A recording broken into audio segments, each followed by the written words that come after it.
este interesante evento que tratará un análisis de la reforma tributaria, principalmente las indicaciones enviadas por el gobierno del presidente Boric al proyecto de ley que está en el Congreso debatiendo. Así que agradecemos muchísimo a quienes nos van a presentar, profesionales de jerarquía de Deloitte, una empresa reciente de nuestra sociedad PININ. Contamos con Gabriela Gómez, con Juan Cáceres, con Evelyn Galás y con Gloria Caro. Y Cristian Menezes.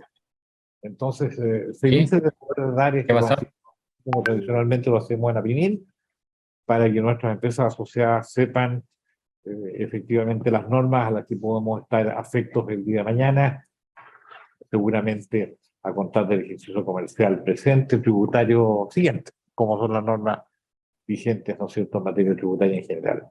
Así que sin más y agregar, agradeciendo muchísimo la iniciativa de los profesores de Deloitte de compartir este conocimiento, los dejo con Evelyn. Perfecto. Bueno, buenas tardes a todos y todas. Creo que hay algunas mujeres ahí. Vamos a hablar algunos aspectos súper relevantes de este proyecto de reforma tributaria.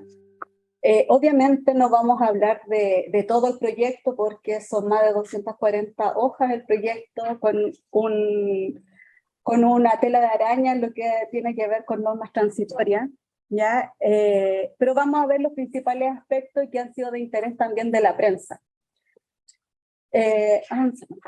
Bueno, explicarles un poquito del contexto de esto. En el año 2020, entre abril y octubre del 2020, el exministro Ignacio Briones, del gobierno del expresidente Piñera, solicitó a expertos de la OCDE y del Fondo Monetario Internacional un estudio acerca del gasto fiscal, ¿ya?, del Estado chileno. De ese informe se detectaron una serie de brechas respecto de la tributación, la orden de tributación que está vigente actualmente en Chile, respecto del promedio de los países OCDE. De ese diagnóstico se detectaron una serie de extensiones de algunos beneficios tributarios para diferentes contribuyentes que, en estricto rigor, hacen de un sistema poco progresivo, ¿ya? Se determinó que había una carga tributaria significativamente menor, ya que el promedio de los países OCDE. Habían temas evidentes de evasión y elusión, ¿ya?, en comparación, y eso tenía un impacto relevante en el PIB. Y uno de los temas también muy relevantes es que las personas de más alto ingreso soportaban cargas tributarias proporcionalmente más bajas que el resto de la población. Dentro de este diagnóstico se incorporaron temas como el IVA en los servicios, ¿ya?, un tema que ya cambió, ¿ya?, en el gobierno anterior, ya, y que entra de hecho en vigencia el 1 de enero del 2013. Y otras modificaciones como el impuesto único a las acciones, a la enajenación de acciones del artículo 107, también empezó a regir eso, pero adicionalmente se detectaron otros temas, como DSL2, temas de evasión y elusión, y por tanto, esta reforma, más allá de la letra, viene a recoger también todo lo que se estableció en ese informe, ¿ya? Por eso doy esta introducción para que podamos ver un poco el contexto, ¿ya? Porque esto es una serie de medidas que se han venido estableciendo a través del tiempo. Bueno, ¿qué busca? Este proyecto tiene varios objetivos, ¿ya? El financiamiento de otras reformas estructurales, ampliación de derechos sociales, diversificación productiva, descentralización, justicia tributaria, aumentar la productividad en la economía, mayor eficiencia y menores costos de cumplimiento. Bueno, más adelante vamos a analizar un poco esto, porque ustedes saben que han habido hartas reformas tributarias a lo largo de estos años. Hubo hasta una simplificación de la reforma tributaria y la verdad es que ya estamos conviviendo con hartas reformas tributarias y el sistema en sí no ha sido muy fácil y de eso da cuenta también los problemas y las extensiones de los plazos de cumplimiento del tax compliance anual, ¿ya? Donde el Colegio de Contadores ha presentado algunos reclamos, porque ha sido complejo implementar esto en los últimos 2 años y se han tenido que extender estos plazos. Por lo tanto, este proyecto, como lo vamos a ver ahora, se establece que debieran disminuirse los costos de cumplimiento, pero la verdad es que vamos a transitar bastantes años, digamos, en el mediano plazo, soportando todavía esta combinación de regímenes, ¿ok? También se apuesta a un apoyo a la clase media y pymes y un aumento en la legitimidad recaudatoria. Y dentro de este ítem, básicamente, con la mayor recaudación, se pueda dar el mejor uso de esos recursos.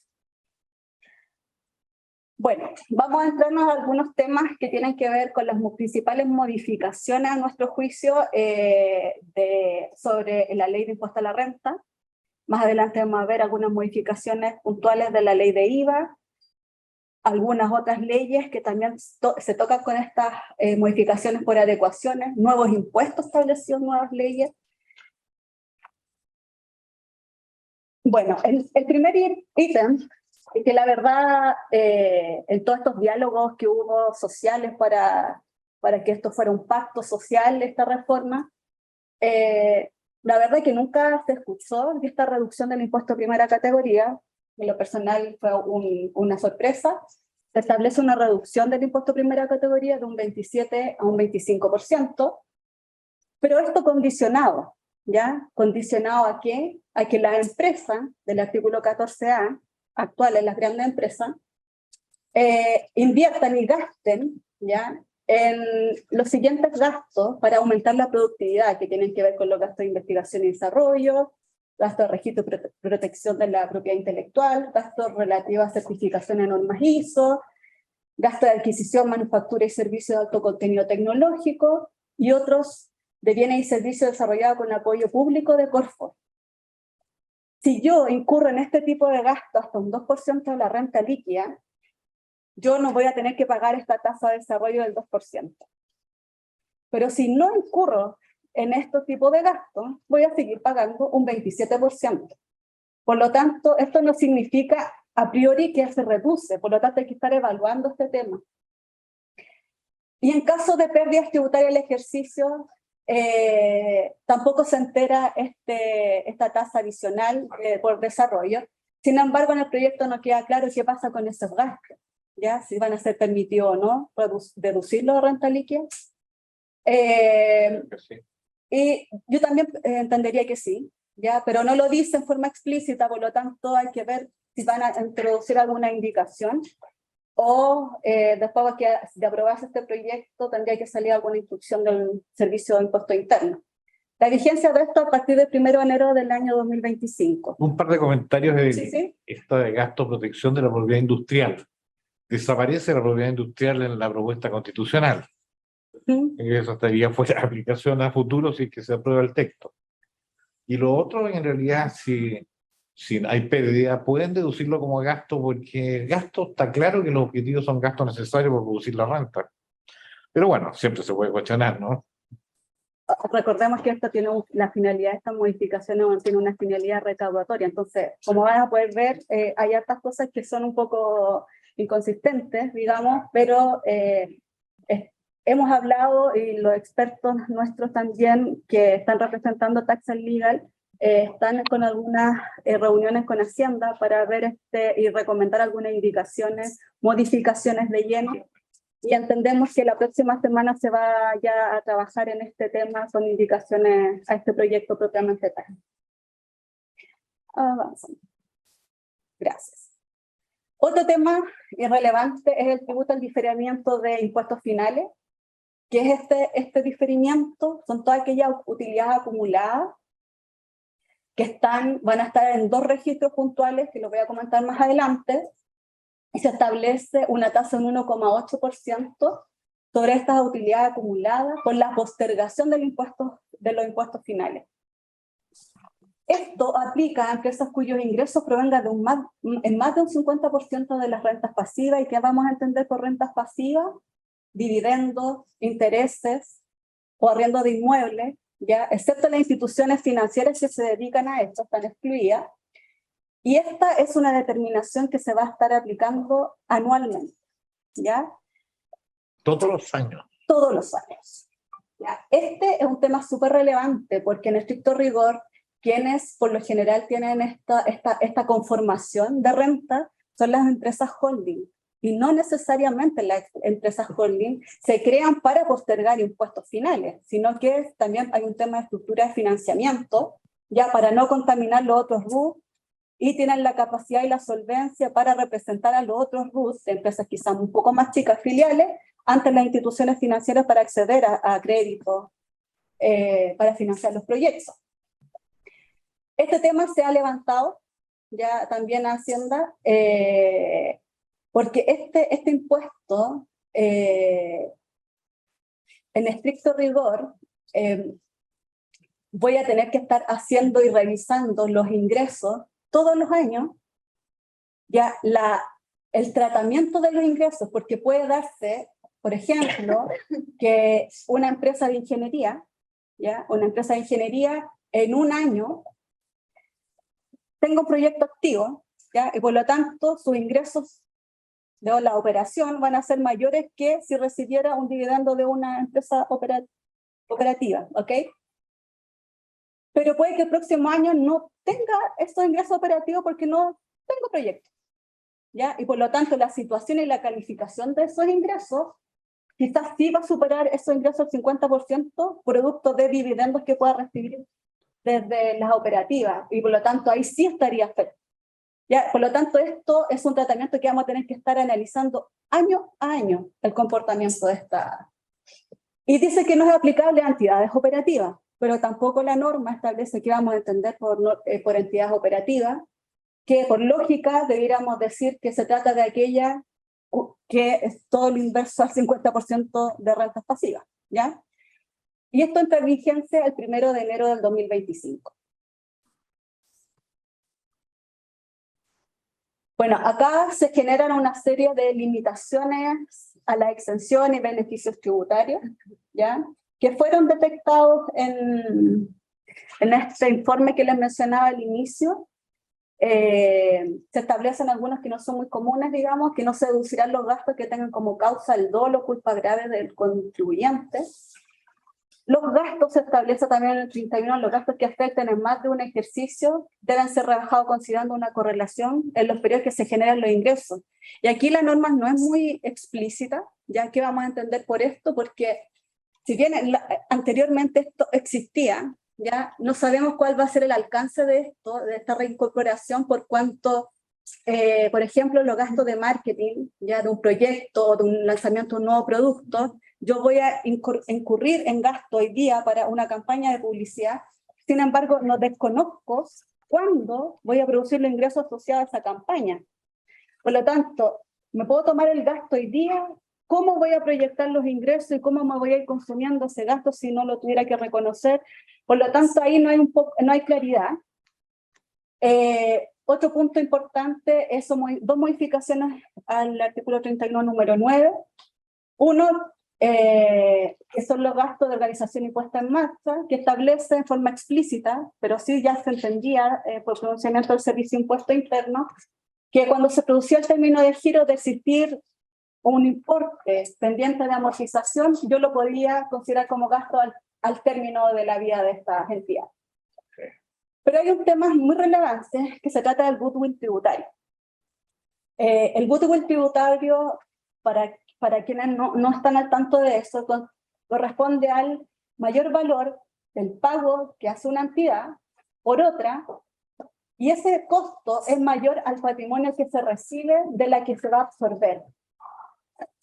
Este mayor valor, en la norma actual, yo lo asigno a los activos, puedo asignar los activos no monetarios, cuando estos valores representen un valor tributario menor al valor corriente en plaza o valor de mercado hoy día, ¿ya? Y ahí lo puedo asignar. De generarse una diferencia, yo lo tengo que activar como un activo intangible.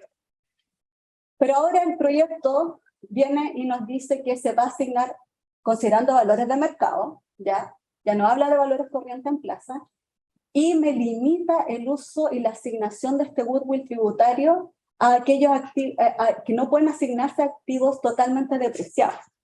Entonces, tenemos una situación bastante restrictiva acá, porque estos últimos años sabemos que nos han dado el beneficio por todo tema de pandemia para incentivar la inversión, el tema de la depreciación instantánea.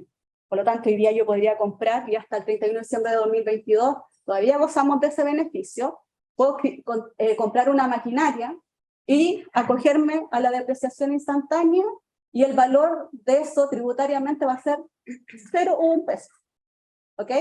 Por lo tanto, este goodwill no me están restringiendo a que no lo voy a poder asignar en circunstancias que su valor de mercado todavía está absolutamente vigente. ¿Ya? Por lo tanto, es un cambio bastante significativo. Otro tema es el impuesto específico a la actividad minera, que deja de ser un gasto deducible. ¿Ya? Los desembolsos acordados en transacciones o cumplimiento de una cláusula penal podrán deducirse, salvo que tengan como fundamento una actuación contraria al ordenamiento jurídico. Impuesto único por exceso de endeudamiento, que no es muy común, que es de un 35%, tampoco va a ser reducible. Esto entraría en vigencia de aprobarse la norma este año a partir del 1 de enero de 2021. Hay varias cosas, Evelyn. Sí, digamos. El impuesto específico a la actividad minera deja de ser gasto deducible, pero entiendo que con el establecimiento del nuevo royalty se deroga el impuesto específico a la minería. Eso lo voy a comentar. Sí, tendría poca importancia. Esa norma tiene un sentido de ser. Lo que pasa es que se elimina de la ley de impuesto a la renta la deducibilidad del gasto porque está incorporado en el proyecto. Exacto. Sí. Y no es que sea gasto, o sea, igual va a ser gasto deducible, pero ya no es necesario incorporarlo en la ley de la renta porque está en ese El impuesto específico ya no existiría, pero el royalty nuevo sí sería deducible como gasto. Claro. Bueno, otro tema es que se empieza a reducir y entra ya en franca desaparición el tema de las rentas presuntas, que digamos no vale la pena mencionarlo, pero se limita mucho más el acceso a este régimen. Y un tema relevante es la limitación de las pérdidas tributarias. Si bien las pérdidas sí, se pueden usar, hay libertad de uso, no prescriben, que era uno de los temas que preocupaban su oportunidad, las pérdidas rastras se van a poder ocupar, sin embargo va a haber un tope, ¿sí?, de uso. Durante el año 2024 el tope va a ser de deducibilidad, va a ser de un 75% sobre la utilidad que puedas generar, y de contar del 2025 un 50% de la utilidad que se pueda generar. Por lo tanto, estando en situación de pérdida y en el evento que yo genere una utilidad, igual voy a pagar impuestos. Lo que se va a hacer acá, de aprobarse esto, es que el uso de la pérdida tributaria se va a extender aún más en el tiempo, se va a demorar más en consumir, ¿ya? Y eso podría también tener impacto en los impuestos diferidos para fines financieros, aprovechando que está Mario Muñoz acá. Otro cambio relevante... Perdón, el saldo de la pérdida que no puedes utilizar un año por el tope. Se sigue acumulando por el siguiente. No es que se pierda, solamente que aquí hay un menor valor financiero. Perfecto, claro. Tienes toda la razón. Claro. ¿Ya? Y aquí el sentido es la recaudación. ¿Ya? Por eso te están diciendo, ocupe la pérdida durante muchos años, con un tope, ocúpela sí, pero por mientras vayame pagando de a poco. ¿Ya? Otro cambio relevante es dividendos que se agregan a la RLI, incrementados con el crédito primera categoría. Esto se ha dado solamente y muy puntualmente cuando se existió el régimen de la renta atribuida. Claro. ¿Ya? Y ahora esto se agrega en el artículo, como una modificación en el artículo 33, número 7, a pesar de lo que dice el 33, número 2, que dice que se deduce. El 7 dice se agrega, y más encima, incrementa. Y el 1 de enero de 2025, de prosperar el proyecto, se empezaría a implementar este tema. Bueno, y hay otros límites también a los impuestos personales que pueden ver ahí, y que la verdad que no me voy a detener porque está muy poco feliz redactada esta norma, ¿ya? Y se pidió que se modificara porque se generan, hay dos componentes de por medio y que tienden a confundir en los límites para acceder a los beneficios y al uso de los créditos contra el impuesto global complementario, ¿ya? Y que además tendría una vigencia a partir del mes siguiente de la publicación. Entonces un tema que de aprobarse tiene que genera una modificación en el escrito. Bien. Sí, perdón. Sí. La renta presunta limitada a empresas que no generen ventas más allá de 2.400 UF al año. Esos son Te digo. 80 millones, ¿Mm? 85, 90 millones de pesos. O sea, todos los pequeños mineros deben cambiar a renta efectiva. ¿O tienen la opción del 14T? No, está el 14 letra C, que es un régimen simplificado, que lo vamos a ver aquí, Bueno, lo vamos a mostrar, o el régimen de la ProPyme, que tiene que ver con el régimen transparente. ¿Ya? Bueno, respecto del sistema dual, ya esto se ha transmitido en medios, se ha transmitido también en el mensaje. ¿En qué consiste este sistema dual? Y que de hecho en las presentaciones que hizo Hacienda respecto de este proyecto separó dos aristas. Uno, cómo tributa la empresa, y en segundo lugar, cómo tributan las personas en cuanto a remuneraciones, ganancia de capital y dividendos. ¿Ya? Eso es un cambio significativo porque viene a reemplazar el semi-integrado. ¿Ya? Hoy día tenemos que el semi-integrado, yo doy de crédito al impuesto primera categoría que paga la empresa, no al 100%, a un 65%, y por eso semi-integrado. Ahora las aguas se separan, ¿ya? En estricto rigor, lo que yo pago por dividendo no tiene derecho a crédito, y eso son impuestos separados, ¿ya? Que ese es un tremendo impacto, Así gigantesco. Así es. Porque en el fondo la carga efectiva es la sumatoria del impuesto primera categoría con los impuestos de segundo nivel. Lo vamos a ver ahí. Tanto para adicional como para global complementario. Y si eso es así, ¿qué pasa con los tratados internacionales de libre comercio que garantizan el régimen integrado? Sí, lo vamos a ver ahora. Bueno, lo que acabo de mencionar está ahí. Este es el sistema dual, ¿ya? Pero para las pymes, ¿ya? Y las que me refiero al 14 letra C, ¿ya? Que son las pequeñas y que se pueden acoger a una contabilidad simplificada o no, ¿ya? ¿Qué pasa ahí? Pagan el impuesto de primera categoría, pero tienen derecho a darse de crédito ese impuesto, ¿ya? Por lo tanto, estas no serían sistema dual, ¿ya? Y en el caso de las 14D, que es del sistema transparente, ahí tienen la opción de no pagar el impuesto de primera categoría a nivel de empresa, pero el que paga toda la carga es el socio. Ya, eso sigue existiendo tal cual es hoy. Ya, aquí no hay un cambio. Esto sería contar, la regla general contar del 1 de enero de 2025. Pero el 14D número 8, tú atribuyes el retiro aunque no lo haya. No, o sea, tú atribuyes la renta que genera la entidad y la distribuyes en función de la proporción que... Aunque no la retires. Aunque no la retires. Es como un atribuido. O sea, el impacto es total en el global complementario. Así es, Sí. absolutamente. La empresa cero, pero el hombre paga todo. Dual no es para eso. No, para nada. ¿Ya? Y aquí es súper relevante analizar, si puedes avanzar, Jorge, que aquí vamos a tener que ver el impacto que se genera y vamos a tener que tener el control de quiénes son los recepcionistas de las utilidades cuando se distribuyen. Porque como podemos ver, y si puedes avanzar, Jorge, para que sea más gráfico, vamos a tener que si una persona local, persona natural, la sociedad que va a distribuir esta utilidad va a pagar, le va a retener un 22%, ¿ya? Si es sin convenio, sea un socio, accionista, persona natural o jurídica, ¿ya? También va a tener un 22%, y la empresa que distribuye es la que retiene. Pero cambia la situación cuando se trata de un socio extranjero, ¿ya? Con un país con convenio, donde la empresa va a tener que retener un 35% respetando los tratados, ¿ya? Y también va a tener que dar crédito a impuesto de primera categoría. Por lo tanto, aquí de nuevo no está el sistema dual. Y finalmente, si se trata de una empresa que distribuye a otra local, no pyme, ¿ya?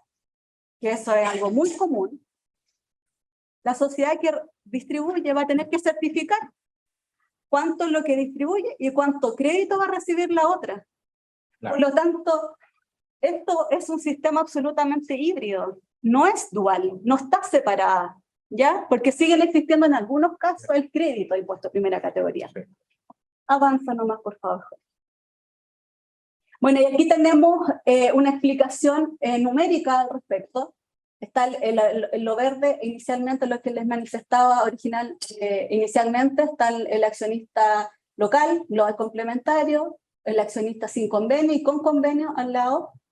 Y partimos de una base 100. ¿Qué vamos a tener acá? Vamos a tener que, con el sistema actual, mi carga tributaria, y asumiendo que el global complementario es un 35%, va a ser de un 44%, 44-45%, porque yo me voy a dar de crédito en los dos primeros casos del 27%, que es el impuesto primera categoría, pero tengo que hacer la restitución de 9%, porque es un sistema semi-integrado y solo tengo derecho a un 65% de ese crédito. En cambio, con el accionista con convenio, sí me voy a poder tomar el 100% de ese crédito, que es lo que existe hoy día. Con reforma va a seguir siendo lo mismo para el con convenio, pero para los otros dos tengo que aplicar el 22% y sin crédito alguno. Si bien la carga se disminuye en un punto, ¿ya? Para esos dos, no me dicen que estos dividendos, la norma me dice que son renta exenta. Y si después analizamos, si va a pasar norma exenta, o sea, rentas exentas, significa que esto sí se va a computar para efectos de impuesto global complementario o adicional, porque sí se suma. Distinto sería que en el texto dijera que un ingreso no renta, porque ahí no pasa ni suma al global. Por lo tanto, ese 22% me va a sumar a otra renta, como la vamos a ver más adelante, como son remuneraciones u otras rentas que perciba ese contribuyente. Entonces es un tema que se advirtió ya y tomaron nota por lo menos. ¿Ya? Bueno, esto es al revés del propósito. Bajan la tasa efectiva. Baja la reducción. Sí, pero yo creo que está hecho con su pie. ¿Ya? Por eso no sé si eso va a prosperar, esos comentarios que hemos tenido, digamos, nosotros internamente. Bueno, ¿qué nos exige? Y acuérdense que uno de los objetivos que persigue este proyecto es el tema de la simplificación, reducir los costos, ¿no? De cumplimiento. Pero veamos que aquí se van a exigir nuevos registros tributarios, ¿ya? Y hasta el 2027 vamos a seguir conviviendo con el RAI, ¿ya? Y nos exigen un registro de renta acumulada que se va a llamar RUA, que actualmente es como el RAI, ¿ya? Que va a estar afecto a impuesto final y que se entiende que cada peso que se generó y que ya está acá, ya pagó el impuesto primera categoría, ¿ya? En segundo lugar está el registro de diferencias temporales, y que es el actual de DAN, ya que es la diferencia de apreciación tributaria y acelerada y normal, pero se incorporan otras rentas percibidas no devengadas, o devengadas no incluyen la renta líquida, y aquí lo único que se nos ocurre es que correspondan a partidas que formen parte de la base de impuestos diferidos y que pretendan ser incluidas en este registro, pero honestamente no se nos ocurre cuáles podrían ser, pero nos dice, a diferencia de lo que pasa con la norma actual, es que si yo llegara a imputar a este registro en las utilidades, ¿ya? Con la norma actual, esas utilidades son sin crédito, ¿no? Y pagan el impuesto final sin derecho a crédito. Sin embargo, acá, si yo llego a imputar a este registro, tengo que pagar el impuesto primera categoría y luego el impuesto final. Por lo tanto, esto es nuevo, ¿ya? Y esto es delicado porque se me puede generar una doble imposición, ¿ya? ¿En qué sentido? Hoy día, pensemos en la diferencia de apreciación normal y es la acelerada. Cuando yo parto el proyecto, yo me estoy tomando un mayor gasto por ese concepto, por lo tanto mi base se achica, ¿ya? Si yo en ese momento lo imputo a este registro y me hacen pagar el impuesto primera categoría, hasta ahí, digamos que podríamos decir, ya es justo, pero da la casualidad que cuando se reversa esta situación en el futuro cuando la depreciación acelerada tiende a disminuir y la normal agrega, yo voy a volver a pagar impuesto primera categoría. ¿Ya? Por lo tanto, ahí se podría entender que hay una doble imposición. ¿Ya?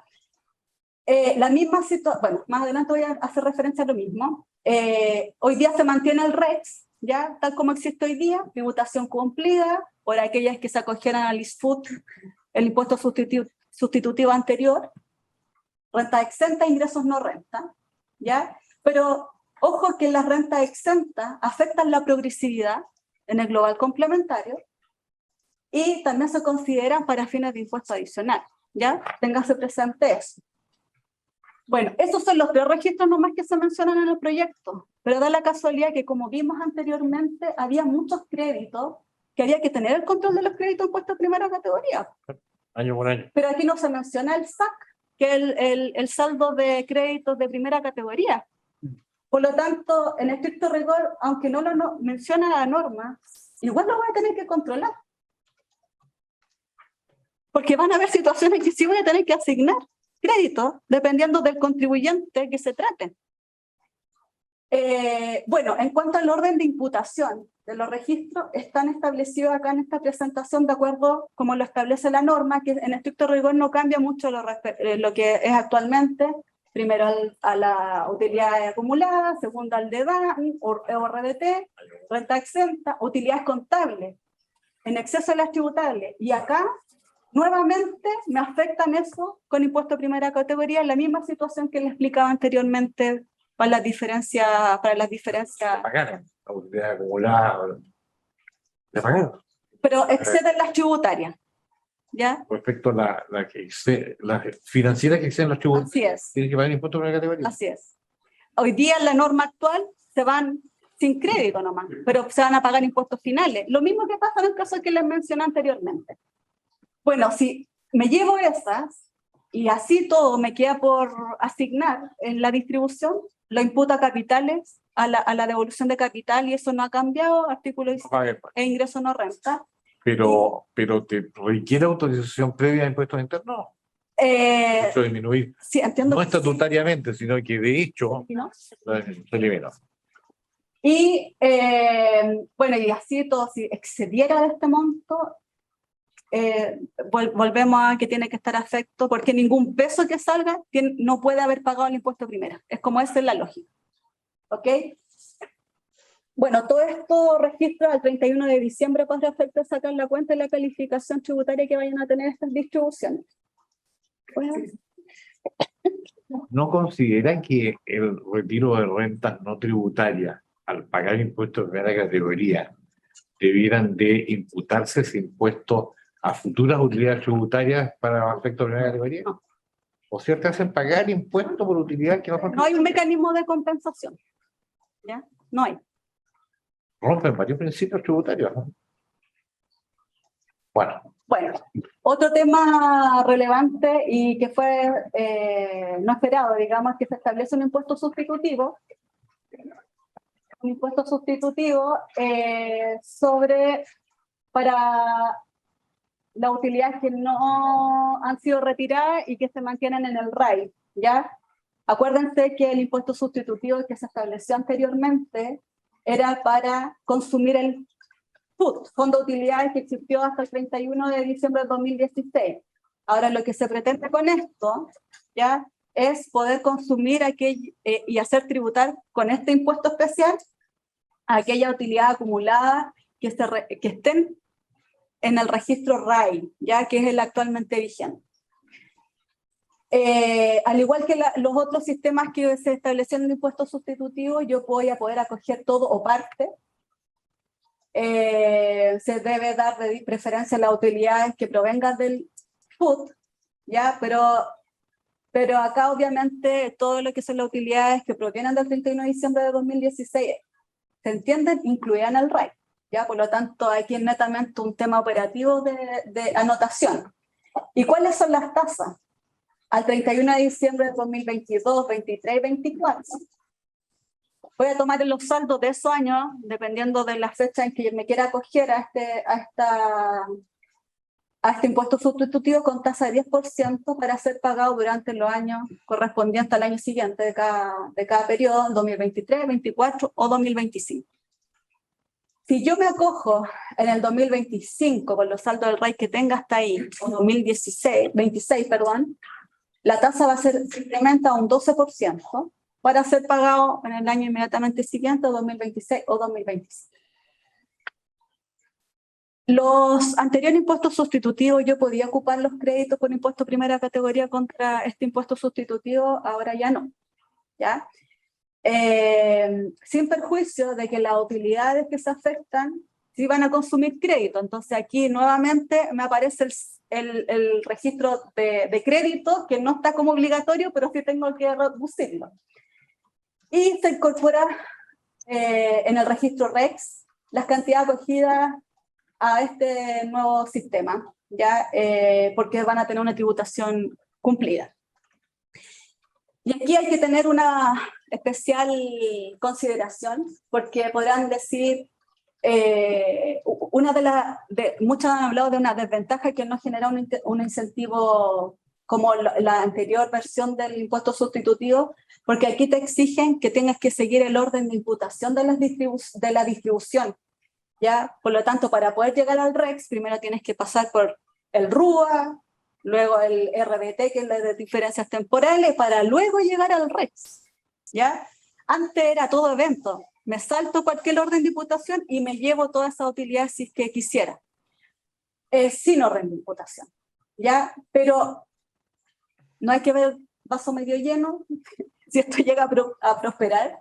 Esta simulación de este impuesto sustitutivo puede ser favorable si empezamos a compararlo con el impuesto de diferimiento.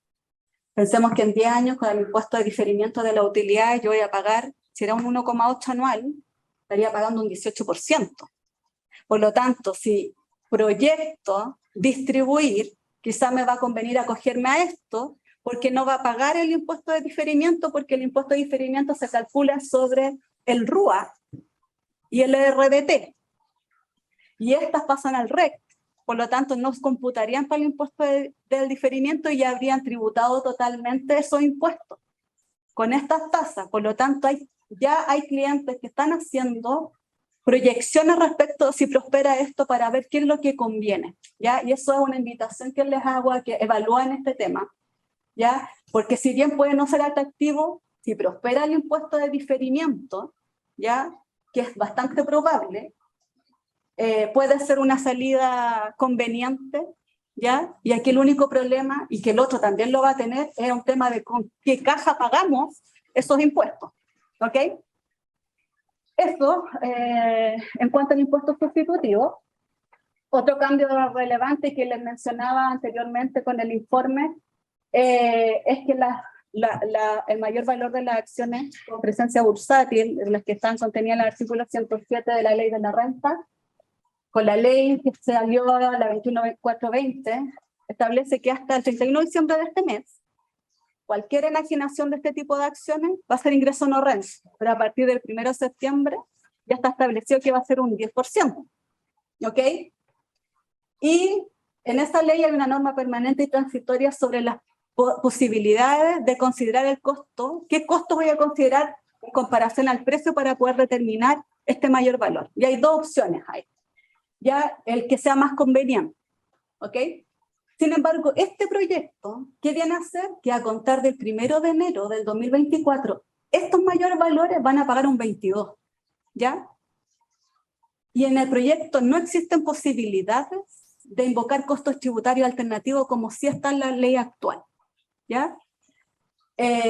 Esto obviamente no aplica a instituciones que operan con este tipo de instrumentos, por lo tanto siguen haciendo para estas instituciones financieras ingresos no renta, y existe la posibilidad de reliquidar este impuesto global. El 1% lo retiene la entidad pagadora, ¿no? Sí. La entidad pagadora. ¿Y lo puedes imputar global después o no? ¿O es un impuesto único sustitutivo?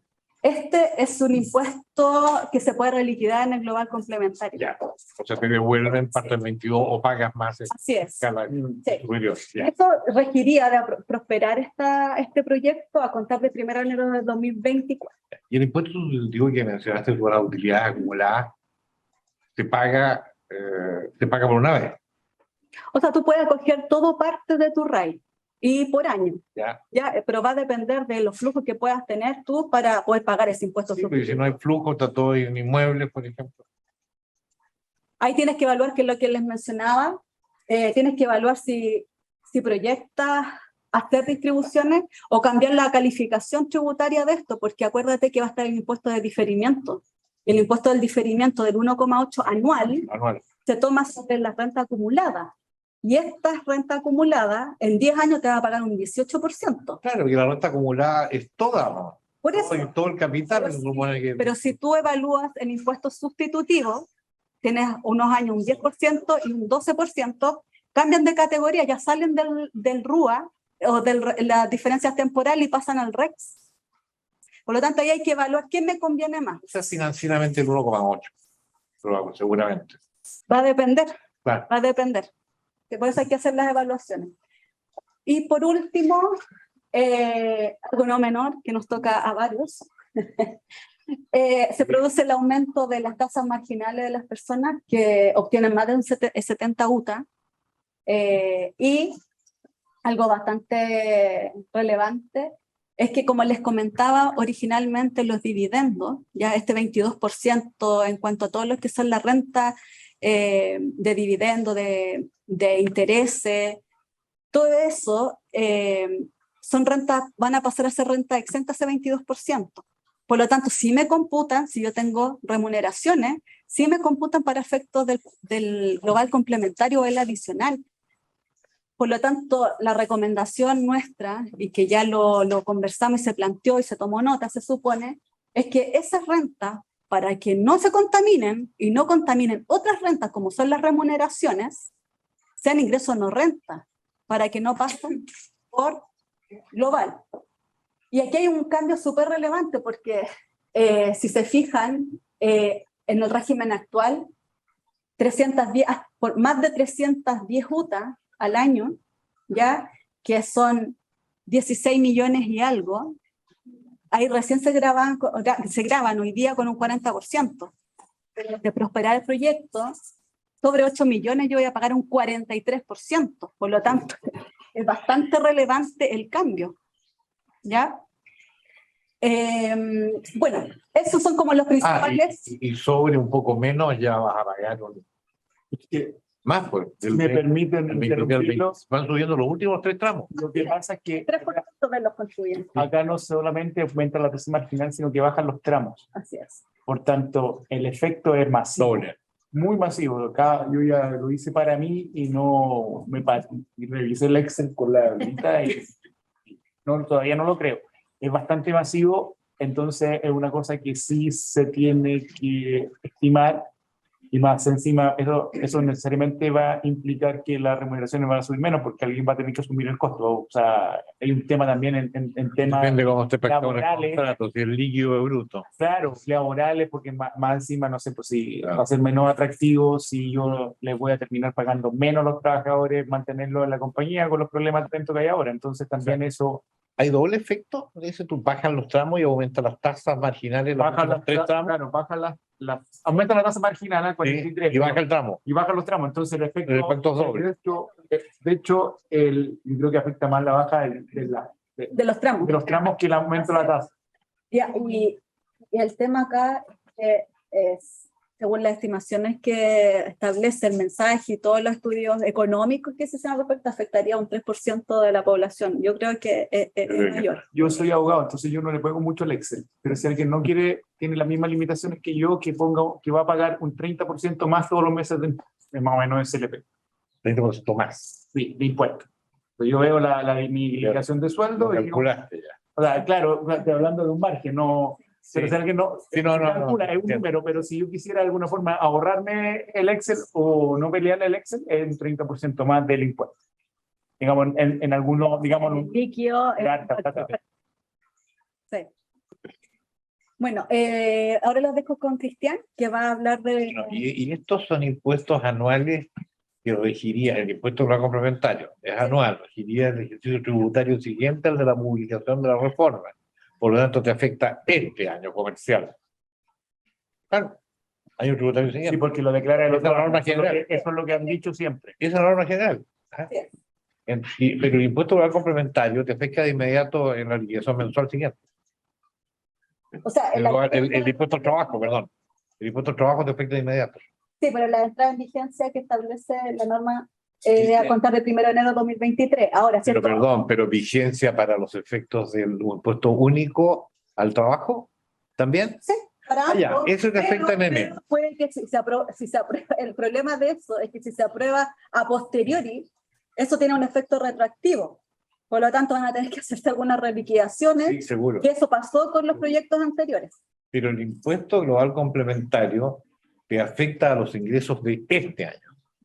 No, no, del No. 2023 para la T 2024. Ah, espérate, ya. O sea, hay una excepción a la norma general del Código Tributario. Sí. Habría una excepción. Esa es la vigencia, Ya. la vigencia. Sí, David, yo en Perfecto. eso me voy a, yo creo que tiene pronóstico Averigua. reservado. No se lee, no se entiende, y entiendo una cosa más o menos distinta. Yo creo que va a depender de lo que se demore en esto, en hacerlo, y van a tener que, de alguna forma, verlo de la vigencia. Porque yo podría decir muy bien que yo lo declaro el otro año, por tanto tengo que aplicarlo todo, pero el impuesto único se determina si no tengo otra renta. Sí, Ahora. así Entonces, tenemos más preguntas que respuestas, así que Pero esa es la primera pregunta. Sergio. ¿Quieres abrir preguntas a la audiencia? Sí, quienes nos están escuchando y quieran hacer alguna pregunta pueden hacerlo a través del chat o levantando la mano que tienen la opción en Zoom y le damos la palabra. Así que por favor siéntanse libres de participar de la conversación. Sí, estoy adelantando. Sí. Sí. No, pero es que es bueno realmente. Sí. Y es que es un tema tan complejo que es bueno ir en la medida que va avanzando. Sí, sí. Yo voy a tratar de ser lo más escueto en las modificaciones del IVA. Pone un cap nuevo a la evolución por exportador. Cuando uno exporta de alguna forma, para que la exportación sea neutra tributariamente, hay una posibilidad de poder obtener eso como crédito o como caja. En el caso que sea como caja, sería igual al 19% del valor de los servicios exportados. Es decir, hay digamos, una limitación a la posibilidad de poder obtener esa evolución en caja con un cap nuevo. Eso es lo primero. También todo en la misma línea de poder de alguna forma limitar el financiamiento del Estado o al revés, que en realidad siempre financia el contribuyente, pero que el Estado no tenga que de alguna forma hacer desembolsos de caja.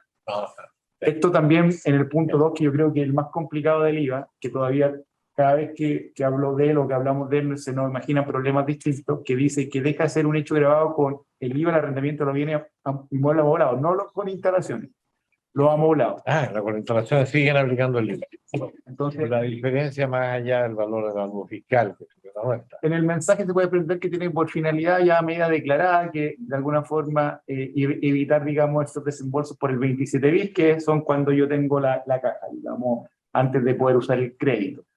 El tema acá es bien complejo, primero porque de alguna forma hay muchos proyectos inmobiliarios que tienen, digamos, financieramente están, de alguna forma consideran la devolución del 27 bis y un hecho grabado con IVA. Las compañías de seguros también tienen ese esquema y de alguna forma para los proyectos futuros es complicado porque de alguna forma tienen menor disponibilidad de caja, pero para los proyectos presentes podría ser, digamos, una cosa que pueda votar el proyecto porque tengo que de alguna Porque no forma... está considerado ese mayor costo, crédito como costo. Entonces, claro, y se pueden generar algunas restituciones no deseadas. Entonces, esto es un problema, digamos, tributario que se pasa al ámbito financiero al segundo siguiente. Entonces, todos están evaluando el impacto que podrían tener. Algunos con más éxito pueden plantear que los inmuebles son, digamos, con instalación y no amoblado, de alguna forma seguir con eso, pero no es tan fácil porque, digamos, se chica el hecho grabado, digamos, esto es. Y lo otro que hay dos normas, digamos, generales específicas anti-ilusión respecto al IVA. Cuando yo vendo el continente y no el contenido, el contenido tiene IVA. Eso para algunas organizaciones en el cual yo podría separar el inmueble, vender la acción y los derechos, que es un hecho no grabado siempre. y de alguna forma bypasearme el IVA, entonces hay una norma especial que podría de alguna forma hacer que ese hecho por la aplicación de esta norma específica de introducción no tuviese IVA ahora. Venta, establecimiento de comercio. Exacto, el establecimiento de comercio cambió porque el establecimiento de comercio igual hay que separar lo que tiene IVA y no IVA. Antes era así, pero especialmente, por ejemplo, si yo quiero vender un inmueble con IVA o algún bien con IVA que separo de alguna forma con una división y lo vendo como acciones que no tiene IVA, me pueden decir, si yo no tengo una legítima razón de negocio y no puedo probar que ese es el objetivo, aplicar mi IVA a una venta de derecho a acciones por esta norma específica. Lo mismo cuando hago, digamos, algo parecido y lo que tengo abajo es principalmente activo fijo que debería tener IVA. Entonces, esto de alguna forma lo limita. Es una norma de control específica que de alguna forma se tiene que leer conjuntamente con las que están de control general. De alguna forma, más herramientas fue impuesto interno respecto a esto. Esto respecto al IVA. Yo creo que es muy importante. Lo más importante acá es adelantarnos, si alguno de los asociados tiene algún tema con el IVA, en los bienes inmuebles amoblados, poder modelarlo y anticipar. Aquí hay que ir a veces que hasta renegociar con el banco, porque la norma que hay es problema para el contribuyente. Eso desde el punto de vista del IVA. Ahora, si me ayudan con la próxima lámina. Esto, la ley sobre herencia y donaciones, es muy importante de alguna forma medirlo. La ley impuesta a las donaciones sobre herencia y donaciones tiene pocas modificaciones porque era una ley mala, pero que no se podía atrever a modificar porque tenía de alguna forma algún tipo de mala fama modificarla, porque de alguna forma era una ley que tenía una tasa, digamos, para los patrimonios grandes de hasta un 25%. Digamos, era una ley complicada desde el punto de vista para la mayoría no, pero para algunos muy complicada. La ley de herencia tenía, digamos, una distorsión específica respecto a cómo valorizo los bienes, porque yo puedo de alguna forma un bien perfecto de la ley de impuesto a la herencia, dependiendo de dónde esté, cómo lo vea, aunque tenga el mismo valor económico, valor distinto, por ejemplo, si lo tengo dentro de una sociedad anónima o una sociedad de responsabilidad limitada. Ahora, lo que hace la ley, de alguna forma, se hace cargo de esa anomalía, digamos, y trata de unificar el criterio y deja como criterio residual el valor de mercado de los bienes para poder establecer el impuesto a la herencia. Es decir, esto significará una mayor base necesariamente, porque, digamos, lo que está despreciando y eran, digamos, valorizaciones que por regla general eran menores, eran valores de mercado, y lo que está de alguna forma valorizando hacia el alza es, digamos, el valor de mercado. Por ejemplo, si yo tengo una sociedad de responsabilidad limitada que tenía inmuebles, yo podría arguir con el actual texto que valorizaba esa herencia o esa donación al valor de avalúo fiscal de los inmuebles. Con la nueva norma eso ya no se puede, yo tendría que decir que al valor de mercado de los inmuebles que por lo menos el doble. Digamos que estamos hablando del doble de valorización, que significa mucho más que el doble del impuesto, porque el impuesto es proporcional y progresivo. El efecto es exponencial en la ley de sobre herencia y donación. Entonces uno se tendría que morir antes del primer día del mes de la siguiente de la publicación, o donar antes de ese día para evitarse, digamos, caer en esta nueva norma. Vamos a buscar viejitos, como que digo. Tenemos algunos medio amenazados ya, pero entonces, dependiendo de cuándo se publica, tendríamos que ver. Eso es más o menos lo que esto es importante, porque, ¿cómo lo veo yo? Si uno hace la comparación vis a vis, es mucha plata la distinta, por eso también uno ha visto en la prensa que hay muchas donaciones en los últimos años, en los últimos meses, y salen en la prensa y todo, porque en realidad al final la donación es un safe harbor y está la norma, digamos, tendría que apurar las donaciones de algunos bienes que tienen una distinta valorización. Los inmuebles siguen siendo valorizados como por valor de avalúo fiscal, si el problema está principalmente en los contenidos, digamos, las sociedades que se evalúan. Espérate. Ahí no te entendí. Quiere decir que cuando se hereda directamente un inmueble, el inmueble no cambia. Avalúo fiscal. Pero lo que pasa es cuando forma parte de una organización empresarial el inmueble que cambia la forma de valorización y tiende a tener un valor de mercado. La norma ¿Tiene el valor de adquisición reajustado y depreciado? No. No, el valor de mercado. Eso aunque contablemente tengo un valor distinto. Tengo normas distintas. Es decir, lo va a tener distinto de todas maneras. Tengo valor distinto para sociedades auditadas, no auditadas, pero de alguna forma es porque tienden a pensar es que algunas compañías auditadas tendrían un valor de mercado actualizado, pero al final debiera tener un valor de mercado distinto al valor distorsionado que teníamos en la ley. Perfecto, pero el inmueble del causante persona natural sigue igual entra en la herencia de acuerdo al monto del avalúo fiscal. Que se ha duplicado en algunos casos los últimos 4 años, pero sí es verdad. También ha cambiado la base, pero por un efecto distinto, que es que los avalúos han subido un montón en los últimos años. No, sí, claro. Pero sigue siendo la avalúo. Ahora sí voy a hablar de una cosa que no me voy a permitir hacerlo antes, pero voy a molestar después a la Belén para que nos ayude a poder presentarlo como una muy buena oportunidad, pero en una charla especial a Primil, y dice relación con la ley de incentivo a la inversión privada en I+D. Yo creo que esto es, como lo puse en un artículo la semana pasada, como la última zanahoria que está quedando, y más encima es un beneficio de muy buena fama. Entonces, es muy probable que pase. ¿Cómo funciona este beneficio? Es que yo todos los gastos que tengan un proyecto de I+D los puedo de alguna forma aglomerar, y el 35% de esos gastos yo los puedo ocupar como crédito, a la vena, digamos, una ficha contra el impuesto en vez de caja. En un proyecto de 2.000 millones de pesos yo podría tener, no sé, 700 millones de pesos como caja sin lo acredito. Esto es siempre un gasto futuro, por tanto yo tengo que prospectivo, digamos, son gastos prospectivos, yo no puedo ir a buscar gastos que hice el año pasado para poder tener el beneficio, y de alguna forma está súper subutilizado. Y yo creo que ustedes tienen un tema ahí, porque esto es información pública disponible, nosotros hemos de alguna forma hecho cruces, y ustedes, yo creo que como asociación, muchos asociados tienen potencial y no lo han ocupado. Y la verdad es que si uno se va a quedar solo con los mazos y no con la zanahoria, ya el problema no es de la ley, el problema es del que está tomándose los mazos y no la zanahoria. Los mazos ya habló la ley. Entonces, esto es muy importante, porque lo que hace la reforma es decir, aumenta el tope anual de 800 a 2.500 millones de pesos, y de alguna forma hace mucho más sencillo el hecho de que ahora ya no va a ser necesario algunas rectificatorias de renta que eran que la gente no quería hacer, para poder tomarme el crédito. Y también para algunas pymes, en casos específicos, podría incluso yo, teniendo pérdidas tributarias, lograr que me devuelvan esos cajas. ¿Qué hay que hacer ahora? Porque el mensaje que es lo que hay que hacer ahora ya, es de alguna forma, si nos pueden contactar, nosotros los ayudamos a poder hacer una manifestación de intención ante Corfo para poder acumular gastos de ahora y ver en el futuro si yo tengo la posibilidad de tener 2.500 millones de pesos en caja para poder pagar impuestos en base anual por compañía. Esto es por RUT.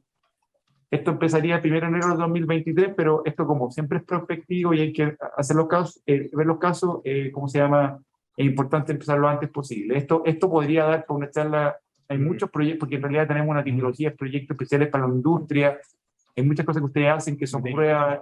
Esto No, es, usted, o sea, nosotros lo hemos tenido, asociados también eso. sí, muchos asociados, y la verdad que el problema que hay con este beneficio es que tomárselo ante Corfo es un tema, porque Corfo habla un idioma distinto al de los demás mortales. Entonces, nosotros los ayudamos, tenemos un equipo que se multiplica todos los semestres por 2, porque tenemos a un montón de gente que está tomando los créditos, los ayudamos a hacer eso, y por regla general no cobramos, porque nos pagamos por un punto del crédito, así que la verdad no existe. Yo sé que no era propaganda esta charla, pero Es una inversión al final. lo pasé, porque en realidad al final lo que no podemos hacer es dejar la plata en la mesa. Entonces llámenos, ubiquen. Tenemos que tratar este tema a fondo en el Comité de Innovación. Sí. Creo que es un tema. Sí, sin duda. Sí, muy efectivo para los asociados. Estaba conectado ahí, no lo quisimos molestar porque es un plazo que vence a final de agosto. Entonces, después de agosto vamos a poder venir con todo el equipo y más de que es técnico, ingenieros, PhD que tenemos en Deloitte, que pueden ayudarnos a ver si hay proyectos o no. Y nosotros hacemos la evaluación. Y si hay proyecto, vamos. Si no hay proyecto, bueno, pasamos nomás, pero quedamos seguros que no hay plata nada. Eso es importante, lo vamos a ver después específicamente, pero dejé pasar, porque bueno, quería plantear la inquietud, y bueno, si alguien tiene preguntas, que nos contacte a través de Evelyn y le damos más información. Este es el único regalito de la reforma, parece, ¿no? O sea, hay regalitos para las pymes. Para las pymes, claro. Pero Hay otro para las pymes, sí, claro. Sí. Pero no se puede dejar esta plata en la mesa. No, es que esto es mucha plata. Ya, y de hecho había muchos mineras que no querían porque para ellas no era relevante, pero ya este incremento a Sí, ya puede ser relevante. Entonces, es un tema, al final, un incentivo importante. Mira, el DFL2, mira, yo voy a contar una historia. Yo tenía, cuando empecé a trabajar en impuestos hace como 20 años atrás, yo tenía un cliente que tenía como 120 de partes, tenía como el mar de Diógenes con los DFL2. Entonces, lo único que hacía, de hecho, vivía en uno de los DFL2, pero cobraba los arriendos, y después cuando juntaba plata se compraba otro DFL2. Claro. Entonces, el tipo vivía en una de las torres de DFL2 que tenía, y solo tenía DFL2, y no tenía ingresos renta. Claro. Y era multimillonario. sí, y tenía una renta gigantesca y más encima se multiplicaba solo y no se compraba nada que no fueran DFLO y lo llamaban todo el año impuesto interno y el tipo iba con una sonrisa de oreja a oreja y le mostraba que todo era ingreso no renta. Eso ha ido cambiando, digamos, limitando el número de DFLO por RUT. Digamos, los DFLO tienen más de un beneficio, son ingreso no renta, las rentas que provengan de él, que no se incluyen en la masa hereditaria, que tiene una exención de 7-8 años en contribuciones, y el cuarto es que tienen la exención del 50% de impuestos activos. Eso se va a acabar. Eso dice cada, digamos, ya no tengo esos beneficios. Es un problema principalmente a personas naturales que de alguna forma tienen el patrimonio de estas cosas. Muchas personas que nosotros conocemos seguramente lo hacen así, y por decir el manager que tiene más departamentos que la Luli. Entonces ahí vamos a tener un problema porque yo no llevo contabilidad, tengo el ingreso por un lado, que va a ser ingreso renta con tasa 43, con las tasas, con los marginales de arriba, con los tramos corridos, y no voy a poder descontar los intereses que pago con pero hubo un periodo intermedio en que te redujeron a 2 departamentos por el beneficio. Yo partí del caballero de la torre, hasta ahora se iba limitando una vez, 2 veces y ahora se acaba. Entonces, lo que hay que hacer con esto de alguna forma, modelar esto, porque de alguna forma algo se podrá hacer, porque en realidad si yo tengo el ingreso no puedo llevarme el gasto por interés, que todo el dividendo, tengo un problema, porque me agarro solamente una parte. Cosas que se podrían hacer, se me imagina que alguna cosa que se pueda hacer con una impresión personal, porque no se pueden hacer alguna renegociación de los créditos o alguna cosa, pero se podrá hacer algo, pero esto también puede tener un impacto. Combinado con la mayor tasa de marginales y con la mayor, con lo menor, eso es más o menos lo que me habían encargado hablar hoy día, así que la ahorita va ahora. Pregunta sobre el DFL2. Entendiendo que ahora la renta de arrendamiento es ingreso renta de global complementario, entiendo que para quien paga la renta es una rebaja a sus impuestos personales. Entiendo que es así, para el notario. Lo que pasa es que hicieron, claro, para poder de alguna forma, porque esto es incontrolable, porque no está en ninguna parte. Sí, para controlar el incentivo a los notarios. O sea, tiene que declararlo porque si no estás perjudicando a los notarios. Pero mi razonamiento es el siguiente. ¿Qué pasa cuando quien recibe la renta es un contribuyente de una muy baja tasa marginal de global complementario y quien lo descuenta, el arrendatario, es una de muy alta tasa marginal de global complementario? El fisco pierde en lugar de ganar. Claro, porque tiene que ser el impuesto, claramente.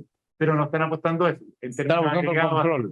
Al control. Sí, probablemente la sumatoria total sea mayor recaudación, pero bueno.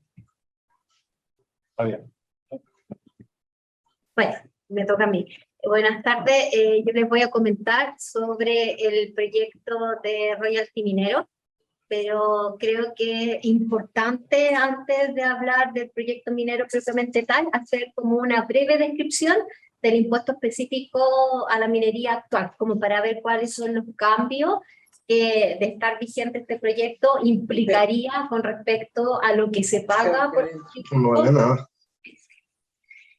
Primero, señalar que el actual impuesto específico a la minería está establecido en el artículo 64 bis y 64 ter de la Ley de Impuesto a la Renta.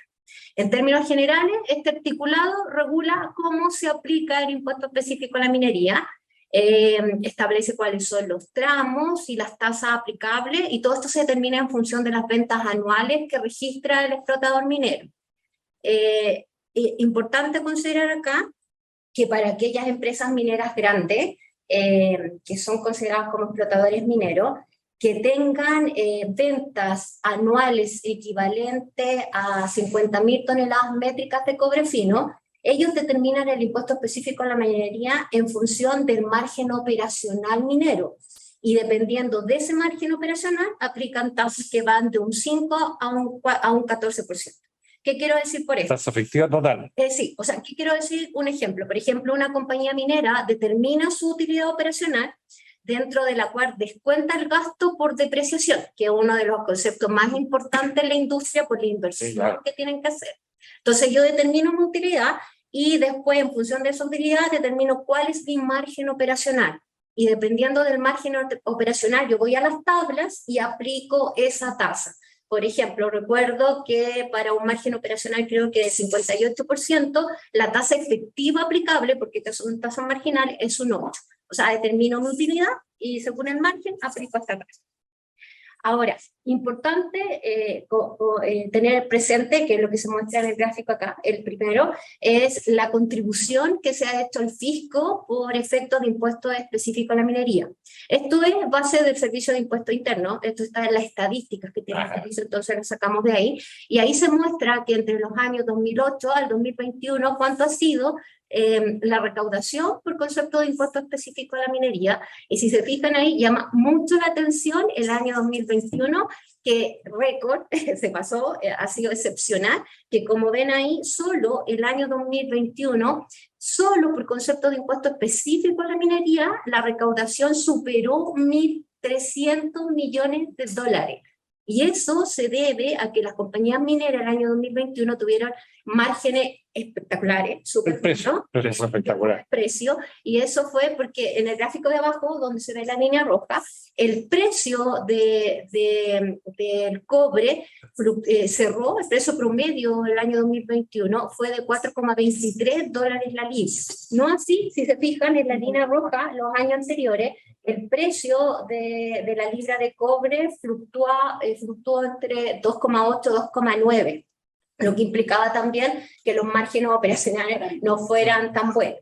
Caso especial, sí, mencionar año 2015, que también se ve en los dos gráficos, año 2015-2016, que la contribución fue mucho menor porque el precio de la libra de cobre estaba entre 2,2, 2,4. Muchas mineras con pérdida. Entonces, un poco es mostrarle lo que significa, esto está súper indexado a la rentabilidad que tiene la minería, y eso ha implicado esas recaudaciones en más de 10 años. Ahora, dicho esto, vamos a qué implica el actual proyecto de royalty. Primero, para mostrar cómo ha sido la evolución del proyecto del royalty minero, mencionar que en el año 2021 se estableció un royalty minero por la Cámara de Diputados, donde se estableció inicialmente un royalty ad valorem con tasa de un 3% que iba a ser aplicable a la explotación de la minería del cobre, del litio y de otras sustancias concesibles. Entonces se dijo, mira, sobre las ventas yo te voy a aplicar un 3%, pero adicionalmente se estableció una especie de compensación adicional con tasas marginales en función del precio del cobre. Entonces se dijo, oiga, si el precio del cobre es de $2 la libra, entre $2 la libra y 2,5 le voy a aplicar a ese tramo una tasa marginal de 15. Y así sucesivamente, y como ven en el cuadrito que está verde ahí, llegaba a una tasa marginal del 75%, era una locura. Entonces, cuando uno veía las tasas efectivas, por ejemplo, un precio de $4 la libra de cobre, la tasa efectiva era un 21% sobre las ventas, no sobre la utilidad, sobre las ventas. Entonces, cuando uno o las empresas mineras determinaban cuál era la tasa efectiva, considerando este proyecto, eran superiores a 65, 70. Teníamos empresas mineras que tenían tasas del 80%. ¿Por qué? Porque no es lo mismo aplicar un royalty sobre venta a un royalty sobre utilidad. Entonces esto disparaba las tasas, habían proyectos mineros que tenían rentabilidad súper baja, con esto iban a trabajar solo para pagar el royalty. Mira, un supuesto. Un supuesto de precio del cobre de $4, que podría ser para este año. Ese proyecto aprobado por la Cámara de Diputados por 91 diputados de todos los sectores, habría significado en el fondo un 43% de impuestos sobre una empresa que tuviera utilidad del 50% de sus ingresos. ¿No es cierto? El doble. Sí, o sea, es que 50 te va al doble. Es que acá, más el impuesto de primera categoría. claro, o sea, es que acá, en esta inicial que estaba en la Cámara de Diputados, que establecía sobre las ventas, había que ver la empresa minera su rentabilidad, porque mientras más utilidades tenía, más claro, para soportarlo, pero claro, aquellos proyectos mineros con baja rentabilidad no podían soportarlo.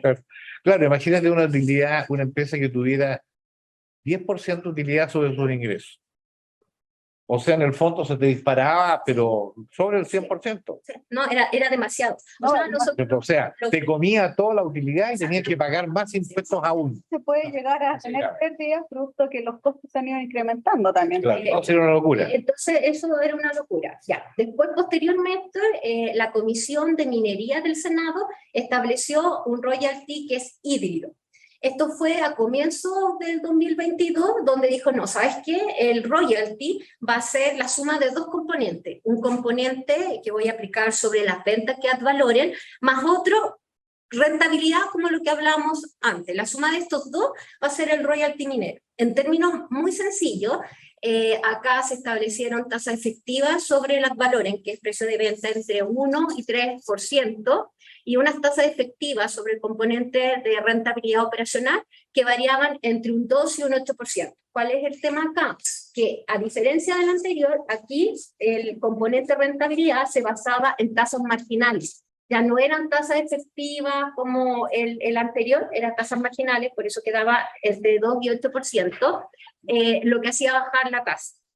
Importante, sí, era súper complejo, es súper complejo para determinarlo, porque de la Comisión de Minería no eliminaba el impuesto específico a la minería, convertía este nuevo royalty sobre rentabilidad más el impuesto específico a la minería, y los comparaba. Y decía, oh, paga el mayor de los dos, pero si el impuesto específico es más grande, te lo dejo como remanente. Y todo lo que veíamos era terrible para determinarlo. O sea, no era simple, para nada era simple. Y adicionalmente, ¿qué incluyó? Es que es nuevo, que aquí comenzó, que dice para determinar el componente de rentabilidad, a diferencia del actual, no te voy a considerar como gasto la depreciación del activo fijo, que ustedes pueden imaginarse qué significa para el industria minera, no considerar como gasto la depreciación, y la amortización por los gastos de organización impuesta. Sí, sobre todo para los nuevos proyectos, que los otros ya están depreciados, ya ocuparon el beneficio. La madura ya está terminada. Sí, no importa, pero lo nuevo es tremendo. Impacto tremendo. Eso fue con la Comisión de Minería del Senado. Ahora, recientemente, el 11 de julio del 2022, se ingresaron indicaciones a este proyecto de royalty que vamos a hablar. ¿La tienes ahí en la próxima lámina? Sí, en la próxima lámina. Mira, déjame hacerte un pequeño comentario, Carolina. Mira, el tema de la que se incorporó desde el Congreso, desde la Cámara de Diputados, sí, el impuesto sobre la venta, tiene de alguna manera la justificación de que compensa el deterioro del patrimonio del Estado al sacarse los minerales, ¿cierto? Claro. Por eso muchos dicen es el único royalty, el margen no. Pero es un error, es grave, porque las cosas son lo que son en derecho, no, colega, no lo que su nombre indica, ni su forma adopte. Y por lo tanto, la justificación del royalty sobre la rentabilidad es la justificación del royalty, no es la razón de que utiliza el Estado a cobrar impuestos en general. ¿Cierto? Eso está claro. ¿Cuál es el problema? Que cobrar sobre la venta, si bien es cierto te compensa el deterioro del patrimonio del Estado, no reconoce el distinto valor de la mina para el Estado, porque es de propiedad del Estado, porque hay minas con mayores impurezas, hay minas con mayor dureza de la roca, con menores leyes, con mayor distancia de carreo, todas razones geológicas, y por lo tanto, si son geológicas, son que dan valor o mayor o menor valor a la mina, y eso no lo reconoce el impuesto sobre la venta, porque el impuesto sobre la venta, ¿no es cierto?, incluye un mayor esfuerzo del capital para extraer eso y convertirlo en producto comercializable en el mercado. Ese es el déficit, ¿te fijas? Entonces, más que justificar diciendo, ¿por qué va a pagar impuestos sobre la venta de una empresa con pérdidas? Que no debiera pagar impuestos. Y actualmente no paga, porque actualmente no paga, exactamente. Exacto. Porque el impuesto específico no paga porque es sobre el margen. ¿Ya? Pero eso está justificado porque las tasas marginales al margen operacional más alto son superiores a un teórico impuesto promedio de ventas. Entonces, ganas más como fisco cuando es buena rentabilidad y pierdes cuando es mala, pero O sea, compartimos si hay utilidad y no compartimos. está la compensación. Claro. Ahora, esto también venía de antes, esto, si se acuerdan del gobierno del presidente Lagos, también Sí. había iniciado un proyecto, pero era, que en esa época se cortaba terrible, era un 3%, pero esto ha migrado de eso hasta esto que estamos viendo ahora. Ahora, en jurisdicciones comparadas como por ejemplo Perú es muy similar a lo que tiene Chile y sí establece un 1% sobre las ventas Uno parejo. para el mayor. Uno parejo o rentabilidad.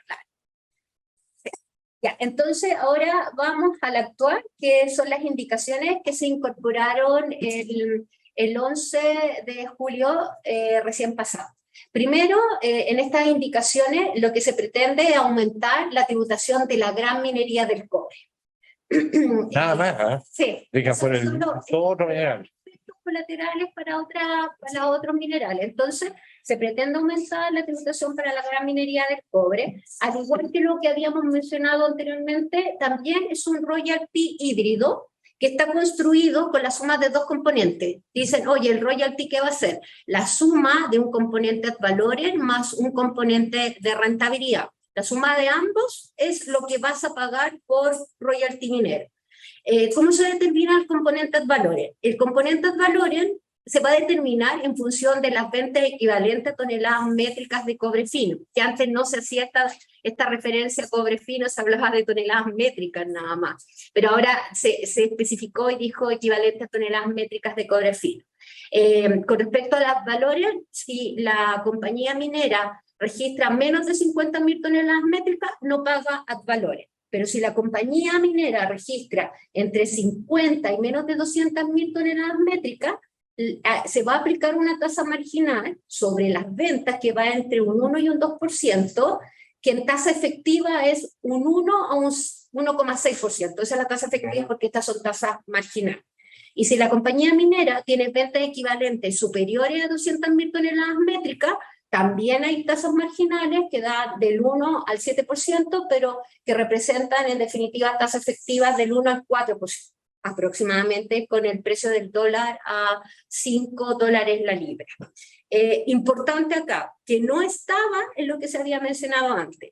Las nuevas indicaciones recogen el concepto de relacionadas, porque acá cuando uno determina en qué tramo te quedas para ver tu equivalencia en toneladas métricas, dice, si tú estás relacionada con alguien, súmala, solo para ver en qué tramo estás. Por ejemplo, una compañía minera hoy día puede tener por sí sola 20.000 toneladas métricas, pero es relacionada con otra que tiene, supongamos, Codelco, que tiene mucho. Yo ya voy a estar en el tramo de 200 y realmente tenga menos. Hay distintas formas de relación. La relación podría ser a través de una relación directa de propiedad, o bien solo a través de una matriz, en que no tienen las dos compañías mineras operativas relación directa alguna. La misma relación, o sea, a través de la matriz. La misma relación que está en el actual impuesto específico de la minería es la que se mantiene para este efecto. Importante destacar, componente ad valorem solo se aplica a las ventas de cobre, no a las ventas de otros minerales.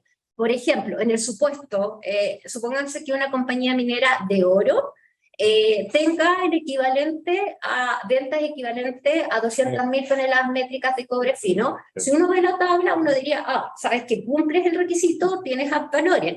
Pero si dentro de sus ventas no tiene cobre, no paga ad valorem. Si esta compañía, por algún motivo, circunstancia o algo, tuviera, aparte de oro, plata o lo que sea, cobre, sobre esa porción de ventas de cobre debería pagar el ad valorem.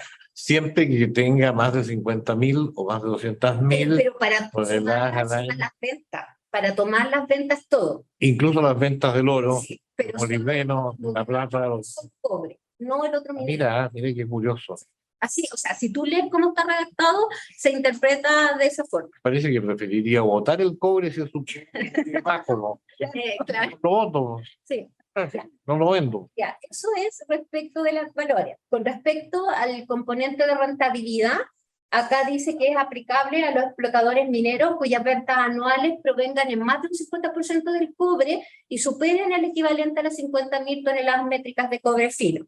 Acá no hago la separación que hago en el otro lado, que digo no solo sobre cobre. Acá es la utilidad que tenga, independiente de los subproductos que pueda tener. Por ejemplo, una empresa minera de cobre puede tener molibdeno, plata, oro, sobre todo va a tener que pagar, si cumple esos requisitos, va a tener que pagar el componente. Aquí no hay 50.000 de 200.000. No es Solo sobre 50.000 todas. claro. Ahora, ¿qué establece la indicación? Al igual que lo que habíamos señalado anteriormente, dice que se va a determinar la rentabilidad, una base de rentabilidad sobre el cual voy a aplicar una tasa que va entre 2 al 36%, que ahí lo voy a explicar. Entonces, al igual que lo que hablábamos antes, oye, saca tu utilidad operacional, pero ojo, nuevamente, no te permito rebajar el gasto por depreciación, amortizaciones, entre otras cosas más chicas, pero deja también fuera el gasto por depreciación. Entonces, me suben tasa y me suben la base también. Bien, sí, dale. La tasa aplicable va entre un 2 a un 36%, es tasa directa, ya no es tasas marginales como lo que habíamos visto antes. Entonces ahí puse en una tablita solo para mostrar que, por ejemplo, el año pasado decíamos que el cobre cerró con un promedio anual de 4,23. Si nosotros tomamos 4,25 y esta cosa hubiese estado en régimen, sí, la tasa sobre el componente rentabilidad hubiese sido un 20%. Claro. O sea, el minero en lugar de 4,25, solo por el efecto del royalty, había recibido 3,45. Claro. Sí. 3,42 sí, de precio de cobre. Sí.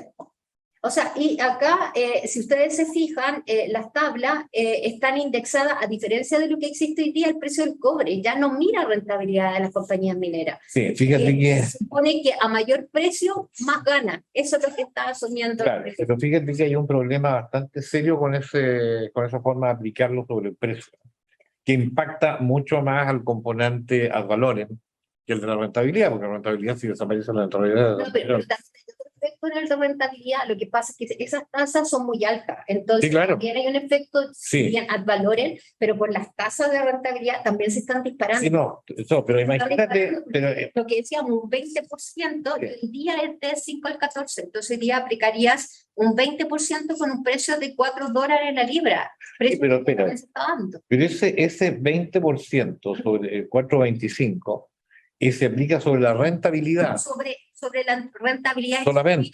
Por eso te digo, en el entendido, imagínate que como los costos de la minería van subiendo con fluctuaciones, pero la curva media va subiendo, tanto que hace 20 años era 0,8 el costo promedio y ahora es sobre 2 y tanto. Y hay compañías que tienen más de 3. Entonces el costo unitario para producir la libra de cobre. Indexar el aumento de las tasas marginales para aplicarlo a la rentabilidad en base al precio del cobre, va a significar que esas tasas no van a tener ningún efecto el día de mañana si el día de mañana los costos están en sobre $6. Nadie va a pagar rentabilidad, pero si van a pagar gravemente impuestos al valorem, porque si bien es cierto, porque eso sube, ¿no es cierto?, de acuerdo al precio del cobre también. Y también independiente de si tienes pérdida, porque si tienes pérdida y el precio de la libra de cobre es alto, igual te van a aplicar estas tasas altas y vas a tener que pagar igual. Y eso tampoco reconoce el distinto valor de las minas para el Estado. Eso requiere una compensación. Hay distorsiones. Sí. Distorsiones en la lógica, en la justicia tributaria y distorsiones. Y a las compañías mineras les va a afectar más o menos dependiendo de las espaldas que tengan, la rentabilidad que tengan, porque aquellos proyectos que tienen baja rentabilidad les está pegando mucho más fuerte que aquellos que tienen alta rentabilidad. Fíjate que tiene otro efecto, cuando tú en el fondo aumentas los costos tributarios de la minería, lo que haces es subir la línea roja al corte de los proyectos rentables de acuerdo al precio de largo plazo. Claro, porque en el fondo tú dices, hoy día una carga tributaria de un 39 o 44% significa que estas reservas que tengo yo son económicamente rentables. Sí. Pero una tasa, ¿no es cierto?, hoy día de un 58% que puede llegar, tasa efectiva con primera categoría, más impuesto adicional, más el impuesto royalty, ¿no es cierto? Aunque se deroga el impuesto específico, te puede llegar a un 58% hoy día más o menos. El Senado lo lleva como 46, 48. O sea, de acuerdo a las presentaciones del ministro Marcel, presentó 56%. Claro. Pero es que esto es súper sensible a la rentabilidad. Por Sí, ejemplo, no, sí.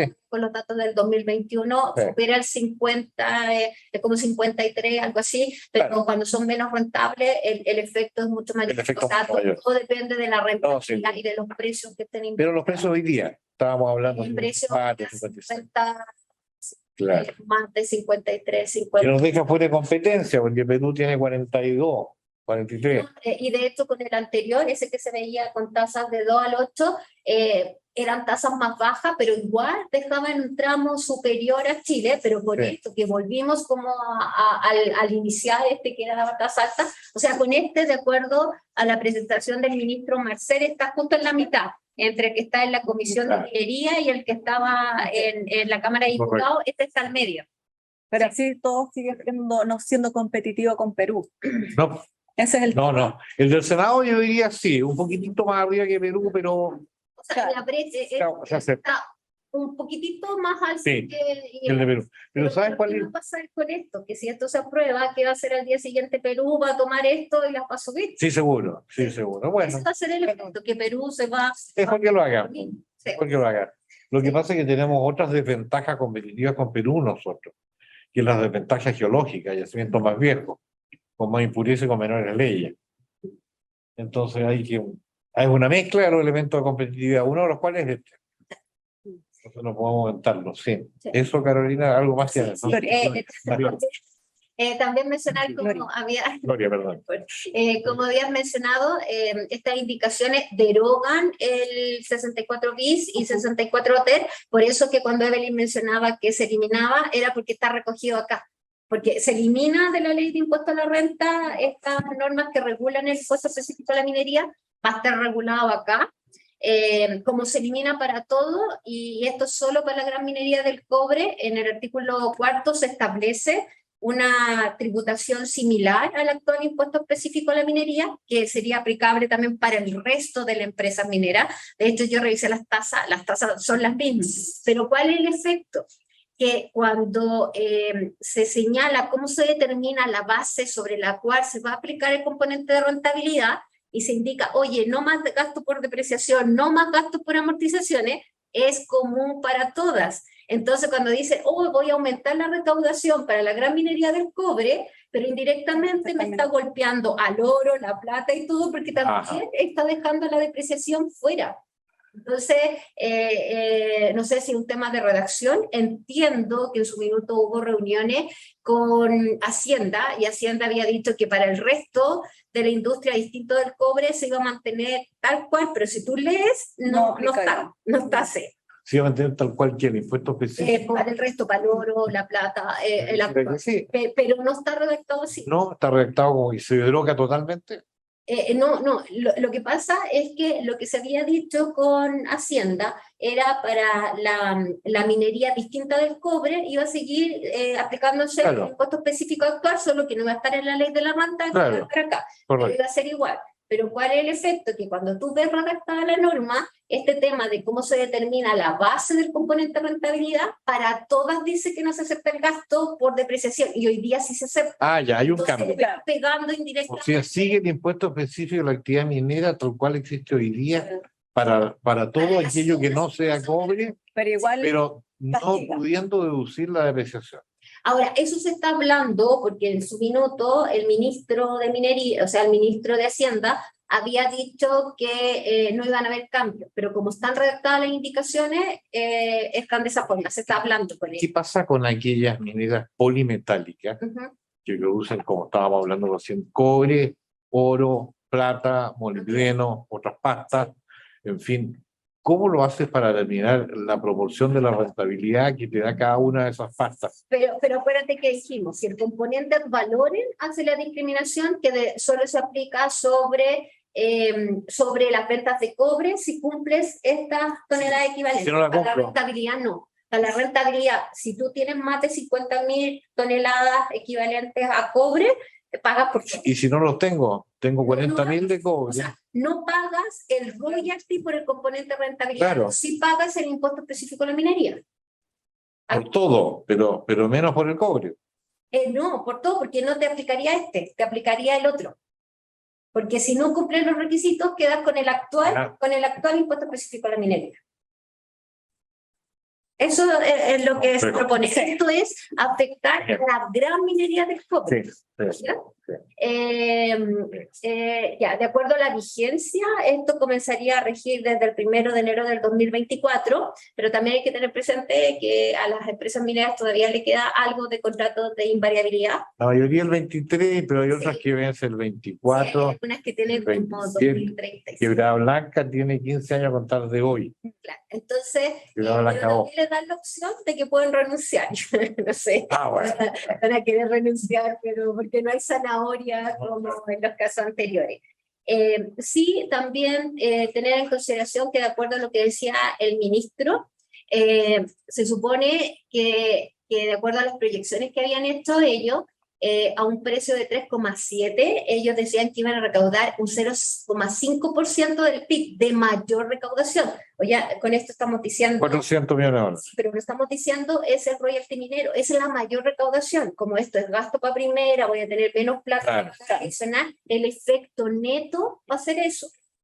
Hoy día un 0,5% del PIB son como 1.500 millones de dólares. Del PIB, no del presupuesto fiscal. Del producto 1.400 millones de dólares. Es la mayor recaudación estimada.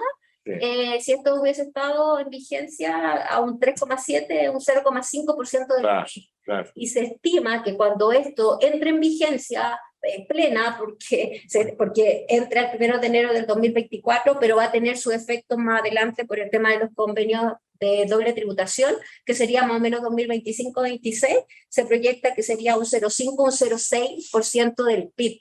Entonces imagínense que lo que hablaba Evelyn, que el proyecto en el largo plazo busca recaudar 4,1% del PIB, esto sería casi un 1, porque a un 0,9 el mismo ministro decía que casi era, a $4 la libra era casi 0,9% del PIB, es alto.